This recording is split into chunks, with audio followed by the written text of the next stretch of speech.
L'insolite de la semaine, c'est tous les vendredis, 16h40, 17h, présenté par Oscar Koyi, Web Radio, Archimède.com.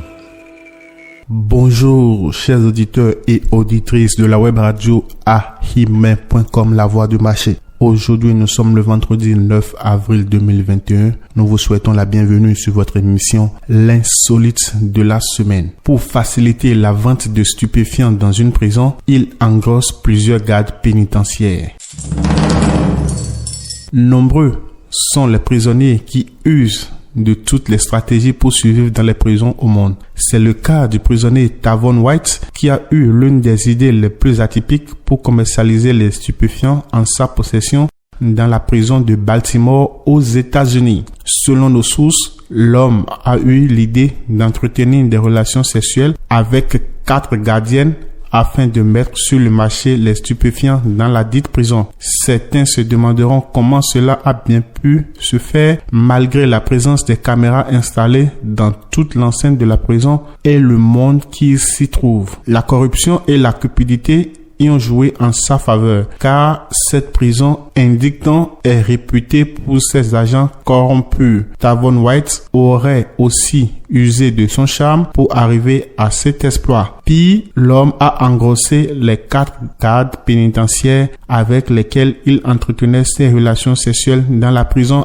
américaine. La gardienne Ketera Svensson, l'une d'entre elles, a avoué avoir eu des relations sexuelles avec le chef de gang. Chers auditeurs, nous allons prendre une pause musicale sur le son Fonfonono de Jonas Pedro. À tout de suite.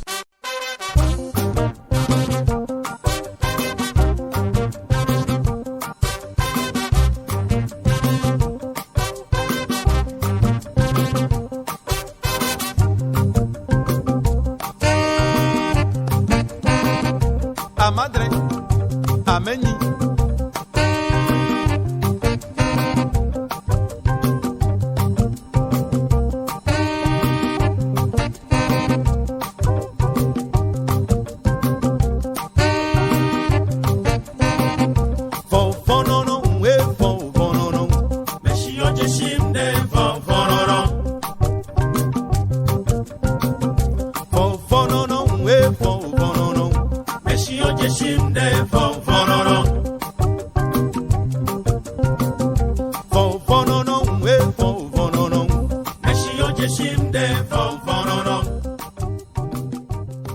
Nous voilà de retour, chers auditeurs. Il avait été condamné à une peine de 20 ans et était le chef d'un gang redouté dans la dite prison. Il serait celui qui faisait la pluie et le beau temps à la prison de Baltimore. C'est ma prison, vous comprenez ça? Je suis sérieux. C'est moi qui décide de tout et qui fait ma loi dans cette prison, avait-il déclaré fièrement. À 43 ans aujourd'hui, l'homme baigne toujours dans cette avilissante et dégradante sphère de la drogue qui n'honore guère sa descendance. Il faut indiquer que la malice conduit parfois à des actes peu recommandables. Voilà l'histoire insolite de cette semaine, chers auditeurs et auditrices de la web radio Archimède.com. Merci de nous envoyer vos commentaires sur nos canaux sociaux, sur Facebook, sur YouTube et par WhatsApp au 229 96 99 47 99. À vendredi prochain pour une autre histoire insolite.